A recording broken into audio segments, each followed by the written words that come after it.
You know how certain dictators have led to millions of deaths over the years? Well, does it really matter when they're so dreamy? I mean, really, some people just prefer bad boys, even if they caused famine and wars, and rampant destruction. And, well, you get the idea. So if you find yourself thirsty for some spicy dictators, here are some of the most lovable ones to look out for the next time you're on Tinder. Josep Tito.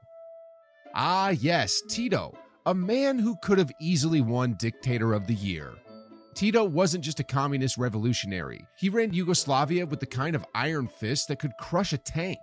Despite being surrounded by Soviet influences, he maintained a surprising streak of independence as if he were the high school rebel of Eastern Bloc leaders. Now, don't get me wrong, Tito wasn't your garden variety autocrat. Yes, he had his fair share of dark dictator deeds, clamping down on dissent, orchestrating purges, and generally taking the phrase my way or the highway to deadly extremes. If it weren't for him, well, let's just say you would definitely be pushing up daisies in this dictator's garden.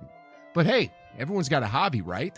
Despite his tough exterior, Tito had a softer side. Among his unexpected hobbies was a genuine love for cooking. Imagine this iron ruler donning an apron instead of armor, whipping up culinary delights for his guests. He even penned a cookbook, probably titled Cooking with Tito, Recipes for Revolutionaries. Why, Tito, this is delicious! But wait, there's more. Tito was also a poet and a fashion designer. That's right, between suppressing uprisings and running a country, he found time to write poetry and design his own snazzy uniforms. Great cook and a sense of style? This guy really was the complete package, huh? Well, minus the tiny problem of his, genocidal tendencies. But no one's perfect. More tweed! I must have more tweed! In the end, Josep Tito was hailed as a benevolent dictator because he made sure every worker could voice an opinion, just as long as it was quietly mumbled under their breath. And he was a big supporter of women's rights, ensuring they could rise to any position, provided it wasn't his. Who would have thought the same man who could order a political opponent tortured and locked up could enjoy dabbling in fashion, creating verses, and sautéing in the kitchen? I'm a fan. Lee Kuan Yew. Lee Kuan Yew, Singapore's own superhero, or supervillain, depending on which side of his iron fist you were on, this guy ran a tighter ship than a yoga pants factory. Lee's rule was no joke. It was like he had a vice grip on the country. Seriously, he wouldn't let anything slide. If he thought you were a problem, bam! You weren't just an opponent, you were more like a bug on his windshield. This dictator loved to use the Internal Security Act as his magic wand, wave it around, and poof! A very clever way to lock up political rivals without a trial. No more dissent? Check. Media control? Double check. No political protests? Triple check. Classic dictator moves. Let's consider this. In 1987, this dictator thought he smelled a Marxist conspiracy. His solution? 16 people locked away for good without a trial. Lee said it was all preemptive action to stop communism because nothing says I'm fighting for freedom like locking people up indefinitely, right? And let's not forget his fondness for strict corporal punishment. In 1994, Michael Fay found out that Singapore's favorite color for cars is not spray paint. After redecorating a few vehicles, he was rewarded with 4 months in the slammer and a complimentary 4-stroke caning. It turns out in Singapore, the only acceptable street art involves crossing at the green light, not splashing it on a car. But all that side, this dictator had some redeeming qualities too. If he wasn't throwing people in prison or crushing his opponents, he could be found working on his tender hobby, gardening. Yes, the Iron Fist ruler of Singapore had a secret weapon, a garden trowel. Between keeping tight control over Singapore, Lee was practically whispering sweet nothings to his plants. This man took flower power to a whole new level. Starting in 1965, while he was busy running the country, Lee also became the chief cheerleader for turning Singapore into a garden city. I mean, who knew? The guy loved urban greening initiatives as much as he loved political power plays.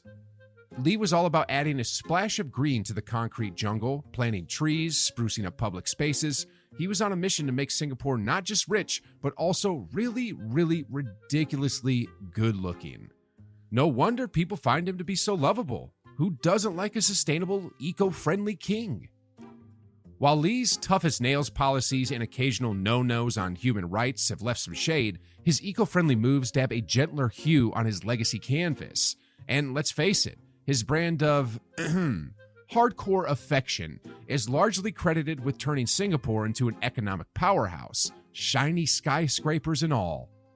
But before you start packing your bags for a life in the tropics, beware of the local quirks. You'll need a doctor's note to chomp on a stick of gum, because in Singapore, even the Wrigley's is under wraps. Hun Sen. Continuing in the quirky world of dictators, enter Hun Sen, Cambodia's long-standing ruler who might just break the dictator stereotype. Picture the classic despot: stern expression, military attire, and maybe a menacing scar for dramatic effect. But Hun Sen? He's more likely to support a business suit than battle fatigues and prefers a microphone to a military parade. While Hun Sen often found himself re-elected, which might make you think that he's a beloved leader, the reality in Cambodia isn't exactly filled with heart emojis. He stands unopposed in elections not due to his charm offensive, but because challenging him is the express lane to becoming a guest of the state. Or disappearing from the guest list entirely. Campaigning against Hun Sen could be less run for office, more run for your life. Hun Sen's rule is tarnished by corruption and severe human rights violations. He's turned Cambodia's riches into his personal treasure chest, living like a king while his people face hardships. He testifies harsh crackdowns on his political foes as peacekeeping, though many would argue he's less a peacekeeper and more a peacetaker. But hold the grim tales, Hun Sen has a surprisingly whimsical side. The man is a karaoke aficionado. In a twist no screenwriter could invent, this tyrant loves to belt out tunes. He even has his own lyricist, Hun Heng, yes, they share a first name, who's basically the Lin-Manuel Miranda of Cambodian karaoke. After clamping down on power, Hun Sen is often found loosening up a different set of his muscles, his vocal cords, crooning ballads so fervently you might suspect he's trying to serenade his scandals into submission. Kim Jong-un. Now let's talk about Kim Jong-un, North Korea's supreme leader, who might just be one of the most well-known figures nowadays. Now, when you hear Kim Jong-un, you're probably thinking of a secretive, nuclear-armed ruler, right? You know, someone with a serious no BS expression and surrounded by military parades. And well, you're not really wrong there, but there's more to this guy than you'd think. Sure, like many other dictators, Kim Jong-un rules with an iron fist. He's known for being ruthless when it comes to dissent, and for anyone who dares to oppose him, straight to jail. And yes, his regime is shrouded in secrecy, with complete control over the state over what information goes out, leading to fear and suppression. But look at that round, lovable face of his. Funnily enough, while he's not putting the dick in dictator, Kim actually has quite a lot of fun hobbies that soften up his otherwise scary AF image. Like, did you know the guy's a total nerd for basketball? He's even hosted some former NBA stars in Pyongyang. Oh, and you don't really end up looking like Kim unless you're a huge fan of food. Turns out he really loves cheese, with Swiss cheese being his favorite. He apparently fell in love with it while attending school in Switzerland. But that's not all. Kim is also apparently really into art. You might not be able to guess that, considering how drab and gray North Korea tends to look, but hey, at least all those propaganda posters of Kim look great, right? That's probably because of Kim's love for the arts. He's said to have a deep appreciation for musical performances. He's even been spotted at some concerts, ranging all the way from classical music to state-sanctioned pop groups. The subject of all these songs is almost always about how great North Korea is and how Kim Jong-un is amazing, which is probably why he loves them so much. But still, it's better than nothing. And while you wouldn't ever be able to guess this from North Korean architecture, Kim is really into that as well. He's supposedly working on several high-profile projects in Pyongyang. So, if you forget all the obvious red flags around him, I guess you could call him lovable. Kinda. Mao Zedong. Now, you might know Mao as being the founder of the People's Republic of China. A lot of the country's modern success stems from the actions he made. It's a total economic powerhouse nowadays. But that doesn't mean Mao hasn't conducted his fair share of despicable stuff. For instance, Zedong's vision to elevate China to Western levels of industrialization led to one of the most catastrophic episodes in human history. His policy, known as the Great Leap Forward, initiated in 1958, was all about rapid industrial and agricultural growth. But guess what? It led to the deaths of 45 million people due to famine and forced labor. Something tells me it wasn't exactly a success. But despite these severe actions, Mao, the guy, somehow managed to have a soft side. For one, he loved poetry, writing over 30 of his own. He was a huge fan of ancient Chinese literature, and almost all of his works referenced it in some ways.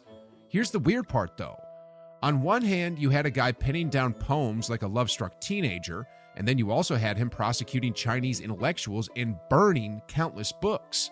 Even his own writings were considered super special, and not everyone got to read them. Something tells me he was a tad shy and didn't want to share his thoughts with everyone. Hey, I totally feel the same way.